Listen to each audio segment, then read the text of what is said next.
folks, in the bottom right, in the red. He is for Onside Gaming, certainly the best player out of North America, at least this summer. It's Neeb.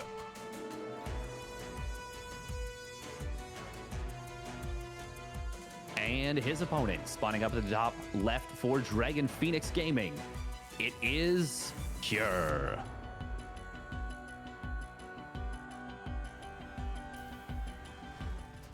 And you know what? Historically, I would agree that Neeb has been the best North American player, but I think Estrella is going to take the crown from him this weekend. I think you could make arguments, especially after a really strong Valencia performance for Neeb, that, you know, he still can go toe to toe. But I think Estrella is going to settle that argument once and for all, and I think he's going to pull away this tournament. But Neeb, he still can surprise us potentially. Now we are seeing a proxy marauder. Ooh. Okay. I thought this was just going to be a regular proxy. So a couple of things already. First of all, Cure had a grueling day yesterday. He had a ridiculous comeback sweep against Spirit in the upper bracket finals of the round of 36. He played a long series versus Hearthstone. Well, I mean, a long game too, but it was a long series in aggregate. A ridiculously long series against Spirit. He did a proxy 2-Rax Marauder versus Hearthstone, and he stunned his opponent. And now, with Neeb not scouting, I wonder if he is going to think that this is a proxy 2-Rax Marauder and maybe overreact. This is interesting. It's going to be fun here. Now, certainly, not scouting versus a Terran against most Terran builds, maybe not the biggest of deal, right? Eventually, you're going to get the Adept across, and it's probably going to tell a lot. But if you do have a player like Cure, who has shown this ability, this propensity to go for things like proxy 2-Rax Marauder, you do kind of want to be able to scout. And Steadfast, not only did Neeb not scout here on one of the biggest maps in the pool, he's now sending the Adept across, which means there is nothing to defend these Marauders. You're going to pull some drones or pull some probes. You have an Adept out now, shield battery on the high ground. Neeb, despite having this pylon on the low ground, which makes you want to defend it, he's giving it up. Shield battery on the high ground here. He understands that it's an Adept. That's all he has. And maybe he's going to delay he's going to delay the barracks. That's nice. But he's going to lose this natural. I think the bunker's going to go up. Yeah, the bunker is going to go up. It's going to be difficult to deal with. Now, it will be up to whether he can get like a Void Ray or an Oracle out. It is going to be a Void Ray trying to come on out. Neeb, meanwhile, has denied the expansion on the other side of the map. Oh, and he cuts off the Marauders. That is actually a pretty big deal. Target fire on the Stalker is going to be good, and he will take it down. So far, not a lot of probes have fallen, though. And this is actually looking not too bad for Neeb, I think. Specifically, not just because of what's happening at home, but specifically because the command center is unbelievably delayed. The barracks hasn't even restarted here. This Adept is almost winning Neeb the game, it feels like. Yeah, now, okay, so the natural is not all that low. There is there's technically an SCV that can repair, but it's a Void Ray. It's not like it's going to go down. And this Adept is just starting to get so many SCVs. Yes, it does take 3 shots. So it doesn't kill workers quite as quickly as, say, you know, it would against a Zerg or a Protoss. But even still, yeah, the natural's done now. Worker damage has been equalized. Neeb maintains his worker lead. He's going to get his natural that much faster. This bunker is going to be, well, actually, target fire lacking. The bunker will get up, but another SCV goes down. Yeah, you're right. No, I thought that was going to be a dead natural. The bunker is up, and the bunker's going to be delayed for Cure as well. This one Adept, we don't give units MVPs. That's not a thing, but this Adept has 6 kills. It's saving the game for Neeb. It sure is. The Marauder, by the way, I looked away from it, but it actually picked up a few more probe kills. But look at the worker count now. It's now a 7-worker lead for Neeb. And what shoots up against this setup from Neeb right here? It's the bunker. That's not going to cover this mineral line. There's a missile turret. That's not going to cover the actual production. If Neeb switches on the pulsar cannon... Oh, wait, hang on. Is he... Oh, he can force field. Oh, he can force field. Can he get the repair in time? He will get the repair. Oh, and meanwhile, other side of the map, the Marauders come in. Oh, no. This is switched so quickly again. This game is absolutely wild in the first 5 minutes here on Gretspawn. I didn't even notice. Cure kept building Marauders after the first pressure. It kind of didn't work out all that well. And now, well, this Neeb that had a significant worker advantage, not really there anymore. He's up 1. Oracle's going to try to equalize that. But, well, Neeb, China's not really sure what he wants to target. He will get a couple more workers and barely what is that? 4 HP on the Oracle. He gets some, but he tried to kill the brand new mule, didn't get it. Oh, he can get stim. oh my! I can't believe he actually tried to get stim out of this. Oh, that's actually so painful. Good job from Neeb to hunt this down and realize this is probably where stim is being researched. Marines coming across the map. Okay, I was gonna say they're gonna have to back away.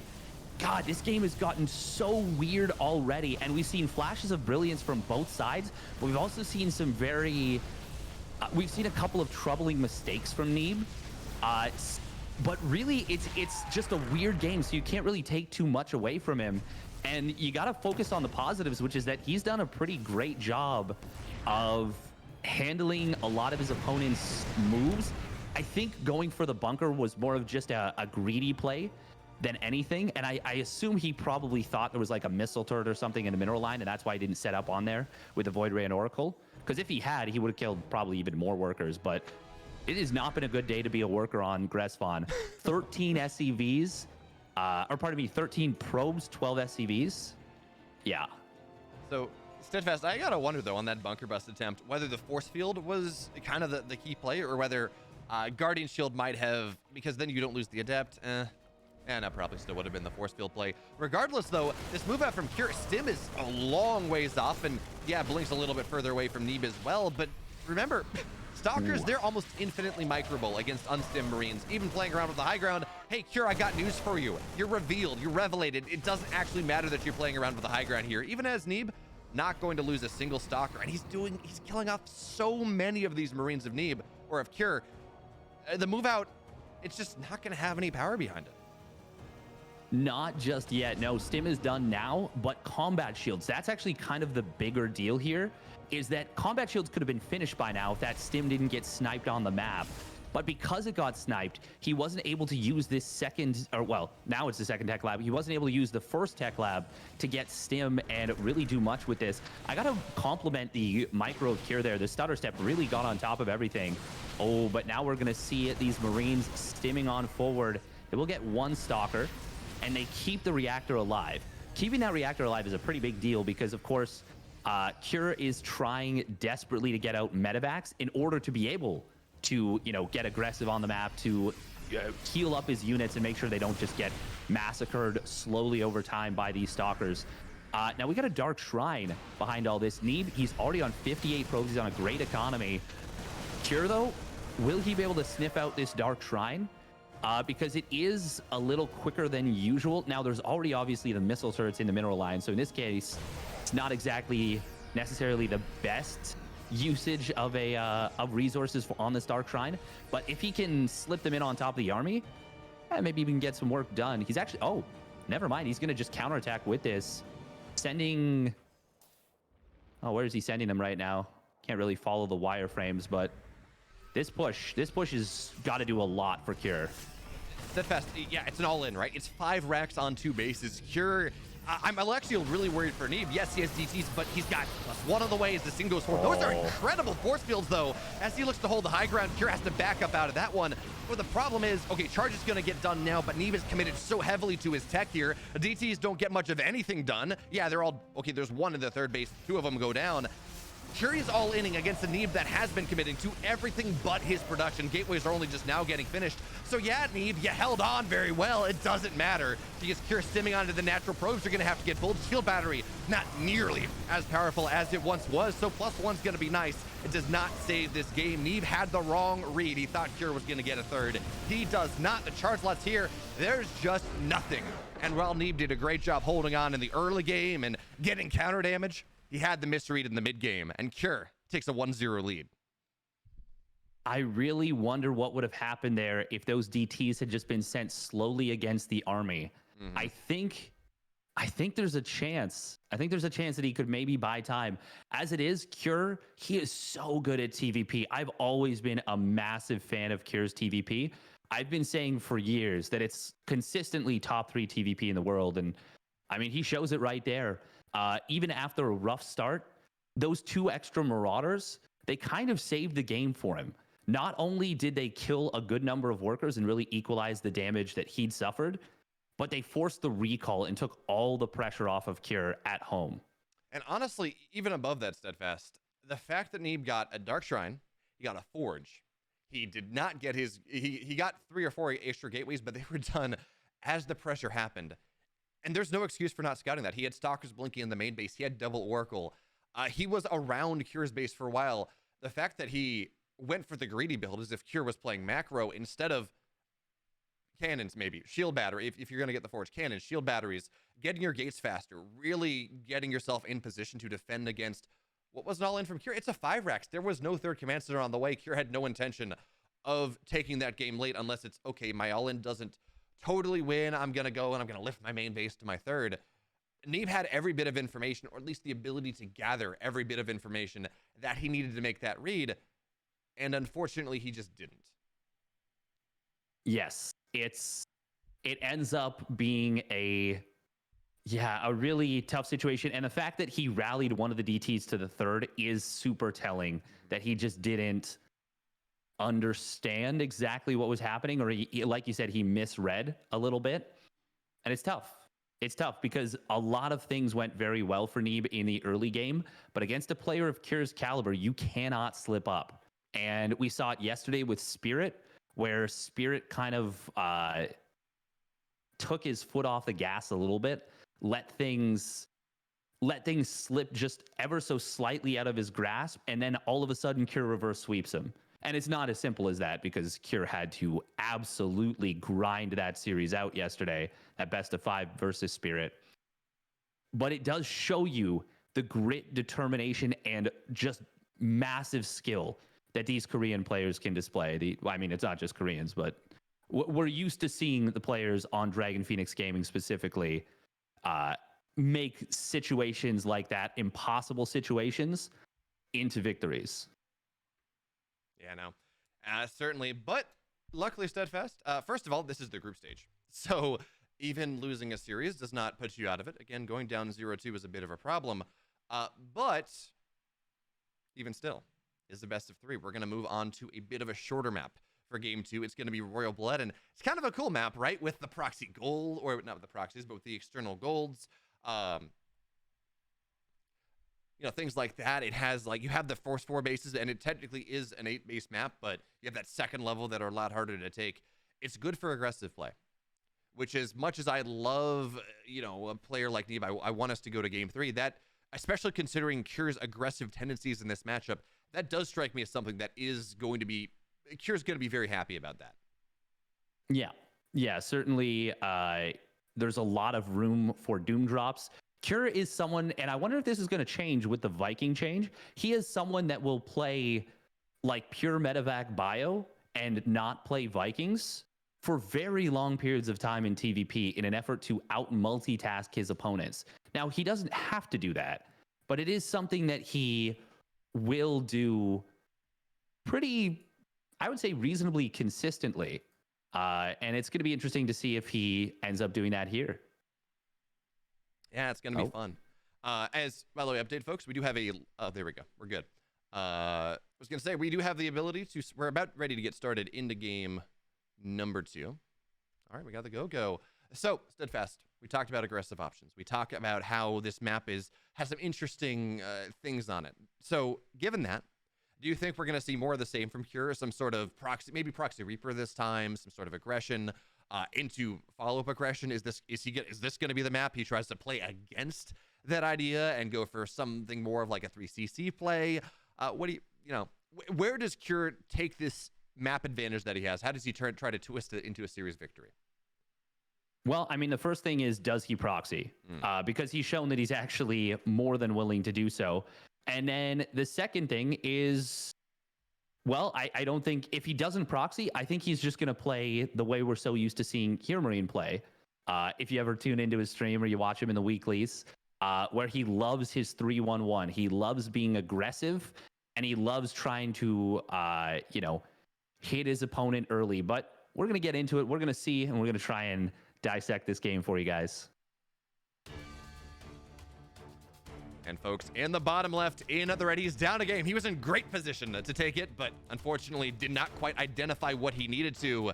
In the red, it's Neeb.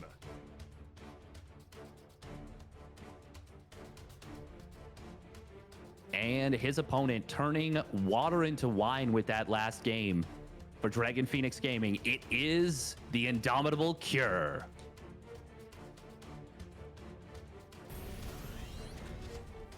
How cool would it be if we had Cure actually come out and just win IEM Katowice? Like, and if he does it, he is going to need to grind every step of the way. We are very far away from that happening. You know, we're in the group stage. It's a grind. He's in probably one of the tightest middle packs for the group. But I mean, if he can score a win, a 2-0 specifically against Neeb here, that would be an amazing start. What do you think his odds are about getting out of this group? Getting out of the group? Well, I think it's going to be what his match score is going to be after this series. Kind of like, I think it's going to be 50-50. But that's true of anyone. I don't think he tops the group. I know wow, you know, what if Cure won Katowice? You know, that'd be cool. I haven't seen games that make me think he's in that kind of form. Not just yet. So, you know, I see him getting out second place, third place. Dark probably tops the group. Oh yeah, I think Dark is the favorite for sure. But yeah, I think it's reasonable to say that he probably. It's a tough group for everyone. I'm just thinking, like, what a great storyline that would make for Cure. Like, just the amount of tenacity and grit he would have to show in order to make that happen. I don't think he's the favorite. No one would say he's the favorite, in fact.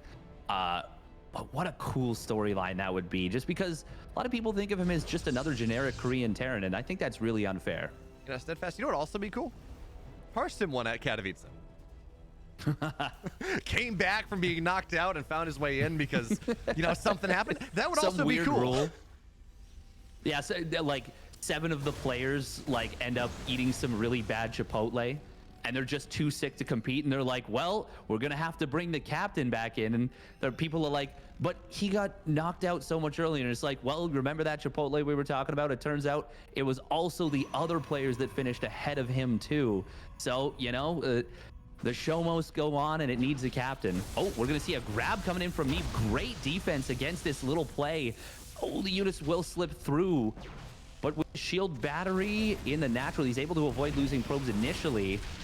And wow, he lost 1 worker there. How did he just do that? Neeb, what a defense. It's crazy. We look at this. Okay, so Neeb did lose game 1, right? He did not have the read. He thought there was a third base on the way from Cure.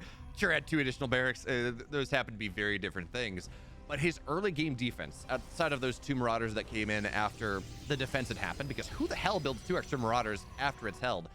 His early game defense has been immaculate. He's been able to get counter damage when he needs to. He's been able to hold off on all these crazy things that Cure is doing.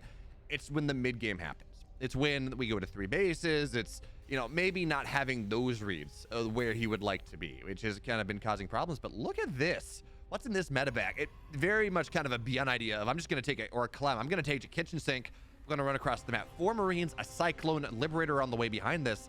And does this now turn into like a 2-base push, something that we would see, say, you know, Here Marine try to go for? Yeah, it's starting to look more and more like that. If we don't see barracks being added on very shortly, it will be a heavy commitment to the 1-1-1. Nice defense so far from Neeb. He is taking a 2-gate robo expand into the quick third. No 4-gate blink, nothing like that. Nice spread, by the way, on these stalkers to get a good amount of vision across this. He's also got this stalker at the front. Okay, there we go. We've got 2 more barracks coming on in now, as well as that engineering bay. But yeah. These tanks are just in case of 4-gate blink, so it is just going to be harassment. The Liberator, though, is a very strange pairing with this setup overall. So it's going to be interesting to see if Neeb can defend this. For now, oh, he does lose his stalker at the front. Not able to respond in time. He's going to start up an Immortal. I think that's a good decision. Oh, he actually canceled the 3rd Nexus. Wait, what? I mean, that was a mistake. Oh, that was a misclick. That had to have been. He just restarted it. Oh, God. Oh. I mean, this push is scary. Neeb is down in army supply. He has like 6 stalkers, warping in a couple more. You know, I don't know that he's able to hold on to the 3rd base now. I mean, those tanks are scary. You can wall off a lot, and the Liberator in the main is just going to siege up the entire mineral line. There's nothing Neeb can do about it. He doesn't have stalkers in the area just yet, so he's not mining in the main. His third base is going to start to go down, and look at the hard push from Cure. He's got 2 bunkers there. Neeb's going to have to give this third base up, and it's now all on the 6 stalkers across the map. And, well, there is a tank here, and they're going to knock that one down. There's a bunker as well. Tank on the high ground's going to go down. Feels like this is getting far more than it should, but still a couple stalkers have fallen, and I don't think this is nearly the amount of damage that Neeb needs compared to losing his third base twice now. Yeah, this is way more damage than I expected. 7 SCVs and 2 tanks, and he only lost a couple of the stalkers, but this will be tricky to hold. He did buy time for charge, and is there... Oh, this Immortal can't reach the tanks. I think he was trying to hit it from this side. Okay, he is going to recall. I was wondering if we were going to see him recall back in. He needs some charge loss on top of this. These bunkers are going to be so tough to break. Blinks forward, will take down the tanks. Nice spread target fire to really get the most efficient kills on those tanks possible. Neeb, he is going to clean this up. The bunker will eventually go down, and this will be a couple of SCVs falling with this as well. Neeb is down in supply significantly, and he's even down in workers. Gotta point that out. That he even held that. Gotta point this out though, Steadfast. Did you see what Cure did there? So Neeb was trying to target the second medevac down, right? He almost had shot. Cure body blocked the stalkers with his couple Marines that were gonna die anyways, and forced it so it just barely was out of range. And then the medevac that had, I think, 6 Marines in it, it got out. Tiny thing, but that's sick there from Cure. That's pretty cool. Yeah, and it saves like 10 supply as well, including a high energy medevac, which is very high value. Now, if I was impressed with Neeb's hold, but we got to be realistic. He is in a terrible position right now. It is going to take a miracle for him to even survive the next 2 minutes of this game. If he can, maybe he can get up to a Colossus or 2. Maybe he can make something happen. I just don't see how he's going to realistically hold against this much +1 bio. Only thing that's good for him is that there isn't any combat shields. Maybe he can score a big friendly fire Widowmine hit. We're going to see. Okay, so 1 Widowmine is not going to get target fire down. Zealots coming from the right side. Force fields are going to be okay, but now they're going to work against the Zealots here, and they got to run away. Neeb had a good idea, but unfortunately, this map is so good for that choke. You have the wide open area. Terran retreats to the choke, and the Zealots around doesn't really do nearly enough. Now the Sentries are going to go down. The key unit that really needs here, even more than the Immortals. And he's just... Sure does the Terran thing. When you have that supply lead, you run forward, you snap down whatever you can find, you run back, you let the Zealots bleed off, you do it again, and the supply lead, it continues to grow. And Neeb, again, 2 games, incredibly immaculate defense in the early game, massive misreads in the mid.